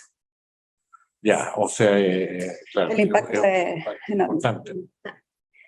Eso es con respecto al royalty minero. Tratamos de, o sea, mucho más, hay que ver varias cosas y todo, pero tratamos de simplificarlo lo más perfecto, posible. Gloria, tú muy bien. Ya, respecto del otro que también les quería comentar, el impuesto al patrimonio. El impuesto al patrimonio es un impuesto que afecta a las personas naturales con domicilio o residencia en Chile. Por el patrimonio que registran esto, cuando superan el equivalente a 6.000 unidades tributarias anuales al 31 de diciembre del año calendario respectivo, de acuerdo a los pilares que estaban en la reforma tributaria, se indicaba que este impuesto iba a afectar como a 6.300 contribuyentes, que eran los que tenían mayores patrimonios. ¿Cómo se determina La base imponible va a ser la suma de los activos que tengan las personas menos los pasivos. De hecho, en la misma norma se regula cómo se van a valorizar cada uno de estos, y el neto de ambos es lo que va a constituir la base afecta a este impuesto del patrimonio. La tasa de impuesto es marginal, hablando de tantas tasas marginales, se determina marginal, donde dice que hasta 6.000 UTA no va a pagar este impuesto al patrimonio, y entre 6.000 y 18.000 ese rango, ese tramo va a pagar un 1%, y sobre los 18.000 el 1,8%. Por ejemplo, si hoy día alguien tiene un patrimonio de 7.000 UTA, ¿qué significa? Las 6.000 primeras no pagan, las 1.000 restantes, pagan el 1. Las 7.000 van a pagar el 1, que sería como 10 UTA. Eso sería lo que tendría que pagar todos los años. La norma establece que los contribuyentes tienen una obligación de declarar su patrimonio, indicar qué bienes tiene, y sin perjuicio que los que están obligados a pagar el impuesto son de 6.000 UTA hacia arriba, la obligación aplica para aquellos que tienen 4.000 UTA. O sea, aun cuando un contribuyente pueda tener 4.000, 5.000 UTA que no está afecto a este impuesto, igual tiene la obligación de informar su patrimonio. Ya. Mira, Sí. También se Claro. establece un impuesto a la pérdida de domicilio que se aplica un 5% en la parte que exceda las 6.000 UTA. O sea, alguien pierde domicilio y dicen, ya, perfecto, pero sobre el patrimonio te voy a aplicar un 5%. pero una cosa, cuando hablamos de bienes que conforman el patrimonio para los efectos de la base imponible de este impuesto, estamos hablando de los bienes situados en Chile y los que Sí, tengan al exterior, sí, por supuesto. todo. Por eso el cambio de domicilio dejas de ser contribuyente, Sí. pero si tienes renta en Chile, Ujú. serías un contribuyente con domicilio en el extranjero, afecto a los impuestos que genera la renta a los bienes que están en Chile, Sí. pero no el impuesto al patrimonio. Claro, que queda mal hecho, la mayoría de Claro, comparado. pero no el impuesto al patrimonio. Sí, pero está mal, o sea, la regla general de impuesto al patrimonio no atiende a la residencia, Claro. porque si no pasa eso. El problema con el ley de impuesto al patrimonio, primero que como la literatura comparada es demasiado clara que un pésimo recaudador Pero no ha prosperado en otras jurisdicciones. no, y que de alguna forma lo que hace es que aún más ruido y decrece la posibilidad de crecer. O sea, no tiene mucho sustento técnico. Es un incentivo a la salida de capitales al exterior, es terrible el tema. Ahora, acuérdense Puede ser que hablamos del impuesto al diferimiento de la utilidad, que 1,8, Sí. decía que ese impuesto se podía utilizar como crédito contra el impuesto al patrimonio. Pero recuerden que el impuesto al diferimiento es a las entidades, no personas naturales como el impuesto. Entonces, ahí también hay un... Por raro. Y otra cosa, el impuesto a la ley de patrimonio, yo tengo, por ejemplo, una patrimonio, pero también tengo deuda. Sí. Entonces, lo que dice esto es de alguna forma que yo puedo descontar digamos, Sí, la claro. deuda a la medida que Sí, tengan claro. trazabilidad con los activos. Claro. Y eso es muy fácil porque yo tengo una casa y tengo un hipotecario. Pero no es tan fácil para el resto, y ahí hay una pega de análisis contable No, que hay porque- que hacer, que hay que Claro. hacer desde ya, porque de alguna forma si yo me endeudé, compré acciones, vendí acciones, gané, perdí, y de alguna forma, ¿cómo puedo llevar ese track? No, claro. La declaración es súper complicado. Y si yo usé, si el dinero es fungible, pues si yo lo usé en alimentación, en pago gasto colegio a los niños y en parte a comprarme un inmueble caro o una acción, no se sabe. O sea, es Es realmente bien complicado. Dice que está vinculado a los activos que están... Claro, pero ¿cómo qué parte vinculas de ese Así es. préstamo, de esa deuda? No se sabe. Es complejo, Complejo. ¿ya? Pero hay temas también que se han conversado con Hacienda, en los cuales han recogido algunos comentarios que han hecho los expertos, entre esos nuestros socios técnicos, pero hay otros en que han tomado nota, pero sabemos que no va a llegar a... porque hay un tema también político detrás. Sí, mira, hay un problema con esto. Yo recuerdo hace unos 40 años que el Tribunal Constitucional declaró inconstitucional aquellos impuestos, aquella carga tributaria total que superara el 50%. Claro, Era confiscatorio. Eran impuestos directos, ¿De acuerdo? eran impuestos manifestamente desproporcionados e injustos. Y de Exactamente. alguna forma después reclamaron al tribunal los tabacaleras porque dijeron que era mucho y dijeron no, eso es para los impuestos del patrimonio. Del patrimonio, claro. Y por eso O sea, Eso de la mismo me renta, refiero. no indirecto. Y eso dijo Bueno, pero ahora, la reforma anterior tenía ese tope que para no pasarse justamente del 50%. Claro, que decía, claro. el impuesto al patrimonio fue declarado confiscatorio. Así. Entonces podía tener... lo que pasa es que no había norma. Ahora sí va a decir el impuesto a la renta, tanto al patrimonio. Bueno, Yo creo que, claro, está previniendo que pueda pasar algo. Yo creo que tiene nombre y apellido este impuesto. sí. Se decía son 6.300 contribuyentes, ya los tienen ahí cuantificados. 6.300 contribuyentes. Pero en realidad los que pagan son 300. ¿Cuántos? 300 contribuyentes. 300. Esos son los que pagan, porque el resto puede estar en el 1% Es lo por que una parte. decíamos.